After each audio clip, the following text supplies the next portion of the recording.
انہوں نے انسانی جانوں کو ڈھال بنایا ہوا ہے، یعنی ان کے جو ارد گرد ہیں افراد ہیں وہ ڈھال کے طور پر کام کر رہے ہیں، تو اس لیے وہ تھوڑا سا گرفتاری میں مشکلات پیش آ رہی ہوں گی، لیکن وہ پر امید بھی ہیں کہ گرفتاری ان کی جلد عمل میں لائی جائے گی۔ اس کے ساتھ انہوں نے بات کی کہ 2-3 دن میں تحریک لبیک پاکستان پر پابندی لگ جائے گی۔ ابھی تک وفاق فیصلہ کیوں نہیں کر رہی؟ کچھ خبریں یہ تھیں کہ شاید پیپلز پارٹی نے اس کی مخالفت کی ہے۔ اگر پیپلز پارٹی پولیٹیکلی مخالفت بھی کر رہی ہے تو وہ پولیٹیکلی تو ہو سکتی ہے، لیکن آن گراؤنڈ اگر آئینی طریقہ کار دیکھا جائے تو پنجاب حکومت نے وفاق کو ریکمینڈ کیا ہے، سمری وفاق کو بھجوائی ہے، تجاویز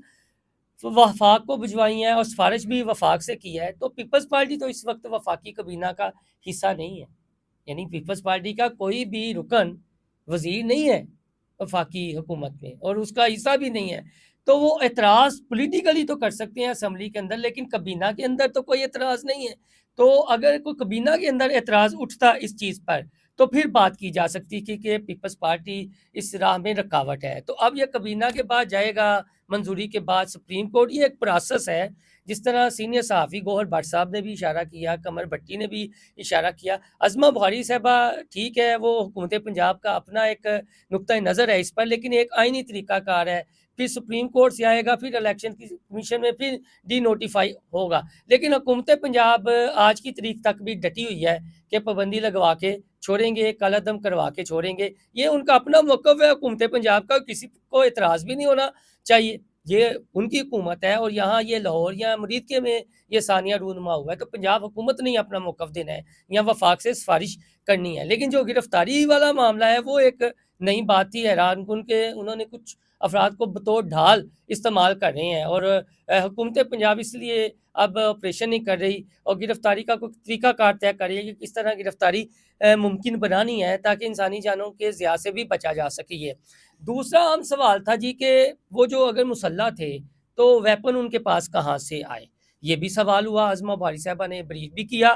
میڈیا کو، اور انہوں نے کہا جی کہ میرے پاس 2021 اور 25 کا ڈیٹا ہے۔ بہرحال جب ان سے یہ سوال ہوا تو انہوں نے کیا جواب دیا، اور اس کے ساتھ ساتھ جو اسلحہ ڈیلر ہیں ان کو کیا الٹیمیٹم دیا، وہ بھی آپ سن لیں۔ بتائیے جو 2017 سے آنورڈ ہو رہا ہے، میرے پاس وہ ریکارڈ بھی موجود ہے، یہ کس کس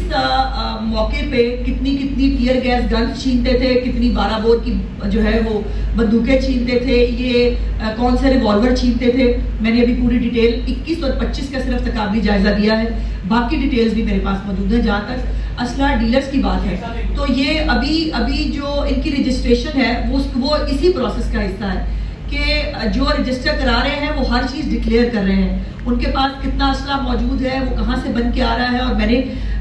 یہ بھی میں آپ کو بتا دوں کہ ہم وفاقی حکومت سے ریکویسٹ کیا ہے پنجاب حکومت نے کہ یہ جو اسلحہ بنانے والی فیکٹریاں ہیں ان کو بھی برائے مہربانی ریگولرائز کیا جائے، ان کو بھی رجسٹر کیا جائے تاکہ وہاں پر کیا اسلحہ بن رہا ہے۔ ابھی آپ لیٹ آئے ہو، مجھے دوبارہ بتانا پڑے گا، 10 لاکھ سے زیادہ لائسنسی اسلحہ موجود ہے پنجاب کے اندر، 10 لاکھ سے زیادہ، بلکہ 10.5 لاکھ کے قریب اتنا لائسنسی اسلحہ ہے۔ تو آپ اندازہ لگاؤ کہ غیر قانونی لائسنسی اسلحے، جو غیر قانونی اسلحہ ہے اس کی کیا تعداد ہوگی۔ تو 1 مہینے کا ٹائم دیا ہے کہ جن کے پاس غیر قانونی اسلحہ ہے وہ اس کو ڈکلیئر کریں، ورنہ بہت اسٹرکٹ ایکشن ہوگا۔ اور جو لائسنسی اسلحہ ہے اس کو جو ہے لوگ ڈکلیئر کر رہے ہیں، اور اس میں بہت ساری رجسٹریشن جو ہے وہ ہو گئی ہے، لوگوں نے خود آ کے والنٹیئر کیا ہے، جو بہت اچھی بات ہے۔ اس کے اندر جو سیکیورٹی کمپنیاں ہیں ان کا جی آپ نے یہ بھی سن لیا، بیسیکلی وہ میڈیا کو بریف یہ کرنا چاہ رہی تھیں عظمہ بخاری صاحبہ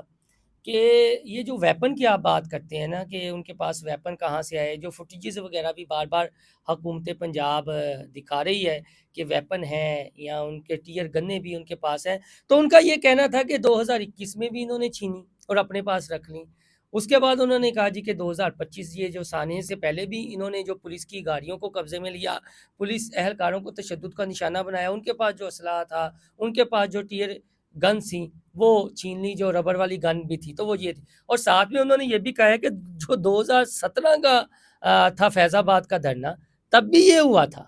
اور 19 کا بھی انہوں نے ذکر کیا، پھر 21 کا یہ ذکر کیا، اور ان کا یہ کہنا تھا کہ ابھی تو میں نے 21 اور 25 کا ڈیٹا آپ کے ساتھ شیئر کیا ہے، تو لہٰذا وہ یہ کہنا چاہ رہی ہیں کہ یہ جو آپ سوالات اٹھاتے ہیں میڈیا والے کہ ان کے پاس اسلحہ کہاں سے آیا، کچھ غیر قانونی اسلحہ بھی ہو سکتا ہے، لیکن وہ جو اسلحہ ہے وہ پولیس اہلکاروں سے جو چھینا گیا۔ تو اب اس سارے مدعے سے جو ڈیولپنگ سٹوریز ہیں یا جو چیزیں سامنے آ رہی ہیں، یعنی لمحہ بہ لمحہ صورتحال بدل رہی ہے، وہ تو یہی ہے۔ ایک تو صوبہ پنجاب کو ڈی ویپنائز کرنا جا رہے ہیں، اس کے علاوہ پھر انہوں نے اس عزم کا اعادہ کیا ہے کہ اجتماعات پر پابندی ہوگی، پنجاب میں دفعہ 144 کا نفاذ ہوگا۔ یہ کتنی دیر تک چلتا ہے، کتنا ایکسٹینڈ ہو سکتا ہے، یہ تو اب آنے والا وقت ہی بتا سکتا ہے، لیکن میں اندازہ لگا سکتا ہوں کہ یہ مزید ایکسٹینڈ ہوگا، یعنی ہو سکتا ہے یہ پورا مہینہ تو رہے، اس کے بعد جو اگلا مہینہ نومبر کا ہے، پھر 19 کو عرس کی تقریبات ہیں، لیکن لبیک کا تو موقف کھل کر سامنے نہیں آیا۔